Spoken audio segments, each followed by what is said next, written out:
Hey everyone. Hey Richard, how you doing? Yeah, it seems like every so often,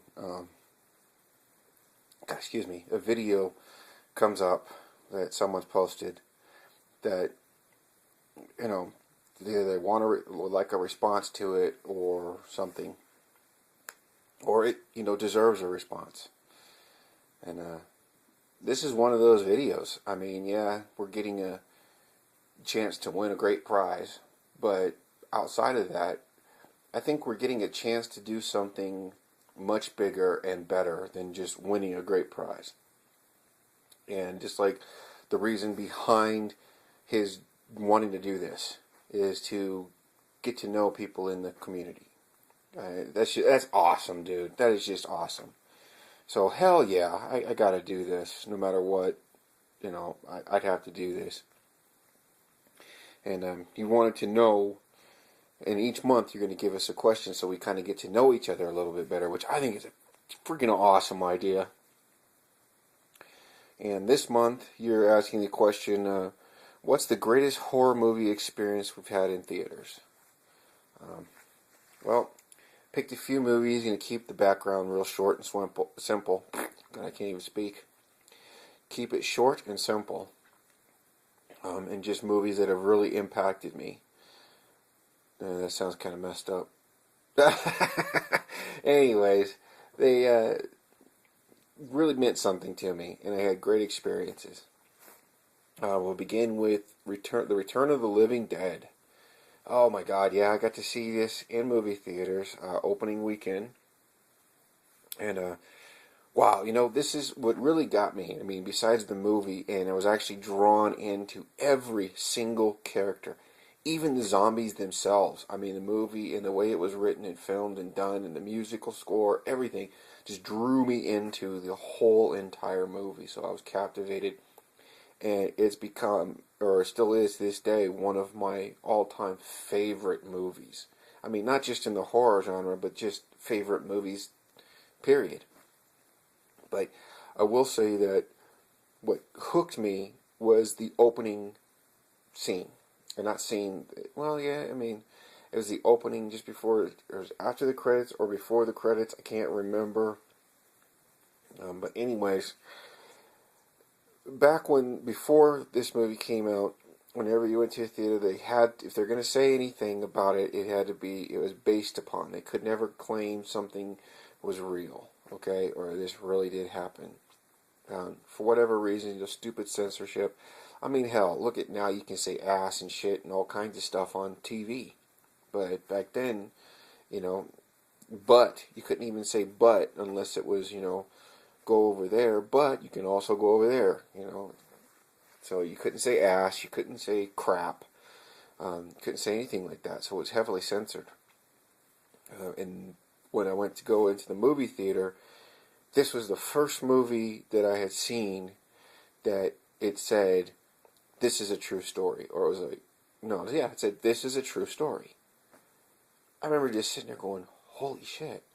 For them to put that on the screen right there for me and everyone else in the movie theater to see that blew me away at the time.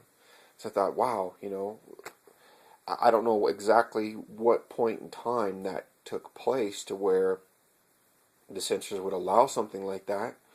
But like I said, I just remember you couldn't say that. And here all of a sudden, they did it. They said it.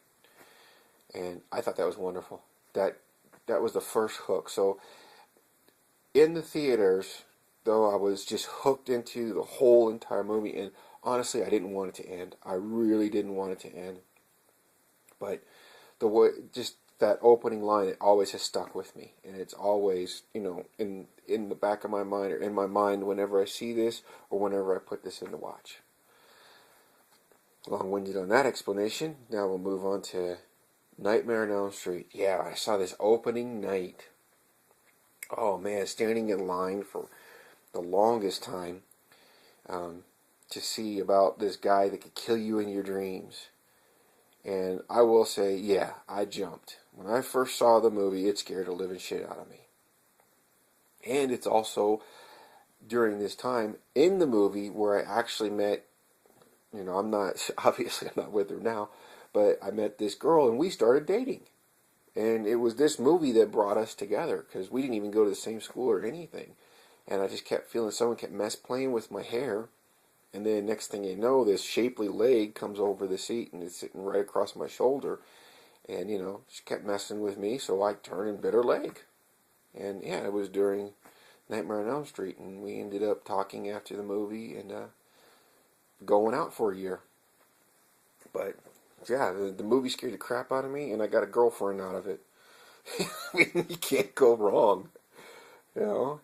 And I'm sure if we saw each other today, we're still friends. We broke up, and it wasn't because of anything bad. It was just because, distance and getting to see each other. That just made it hard, so we decided to call it quits because the long distance things wasn't working for us. But we still liked each other a lot. Oh, and Creep Show. Oh, man. I picked Creep Show because of the simple fact there was an incident that happened in the theater when we went to go see this. Packed theater, okay? And we're like in the third row, okay? The center, right in the middle of the third row. And it was during the time, the final episode or story with this guy and the bugs in his apartment. Oh, man, we were sitting there.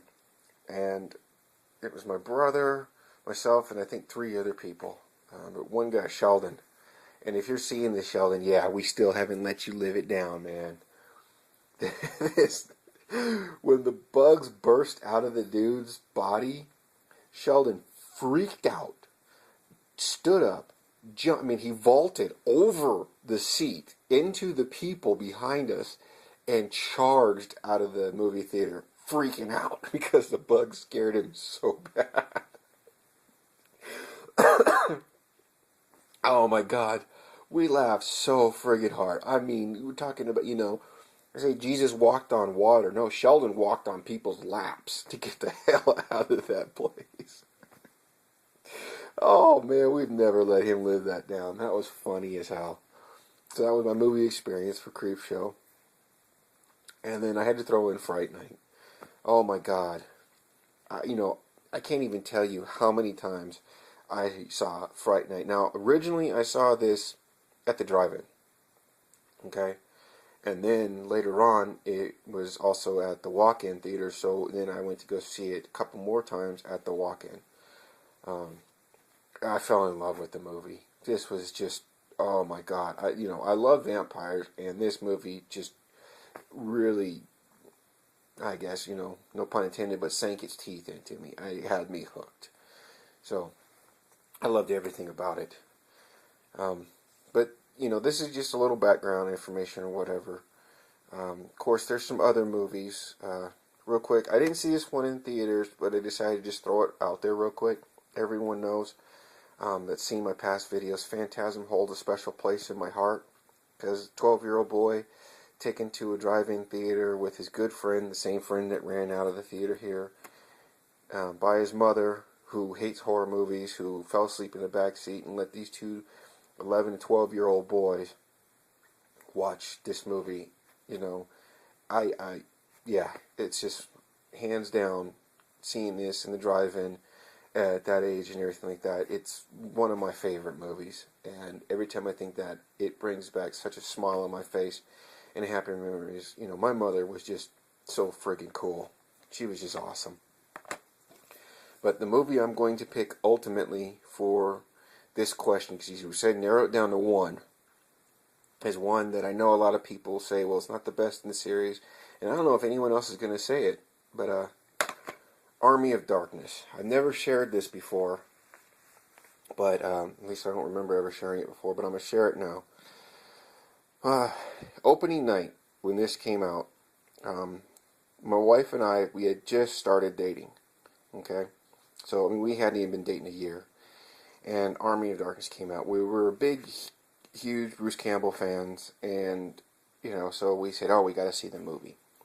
I forget what the reason was that we couldn't see it opening night, but we saw it the next day, okay, that Saturday. And we ended up going to the first showing. Sorry. So anyways, here we are, the first showing. We buy our tickets, get our popcorn, get all our stuff and everything like that, and go into the theater. Here's where this really is one of the greatest movie-going experiences I'm going to say to date. Because we walked into this theater and we were alone. There was not one single person in the theater with us. So we got a private screening on a huge, enormous screen of Army of Darkness. We had no one to disturb us. It was just the two of us. Like I said, it was a private screening. That was awesome. There was no assholes to interrupt us, to enjoy. We could laugh as loud as we want. No one would tell us to shut up. And we could enjoy the movie. Yeah, hands down, it was... I'm going to claim that right now that was one of the greatest movie-going experiences, horror movie-going experiences that I have. Though this is not really totally a horror movie considered by some, but still. Anyways, Army of Darkness. Come on, and the Deadites. Everyone knows the story. This is it. Okay? This is my choice. So, there you go, Richard. Now you know something else. You pulled something else out of me that I've never told anyone. Many have talked about all the different stuff. I never mentioned the girlfriend, though. Meeting the girlfriend, or getting a girlfriend from going to see this movie. But I've mentioned stuff about all the rest of these movies, and the exception of Army of Darkness. So I think I've rambled on enough, given you enough backstory about everything. But there you have it. Take care, and anybody that has not subscribed or checked out Richard's channel and watched his videos, man, come on. Do yourself a favor. Go right down below and give the guy a sub. Check him out. I swear to you, I swear you will not be disappointed. Okay? The guy's genuine, and, I mean, he's a great guy. Cracks me up with some of his stuff that he pulls off. So, give him a try. You won't regret it. Take care, everyone, and we'll catch you later.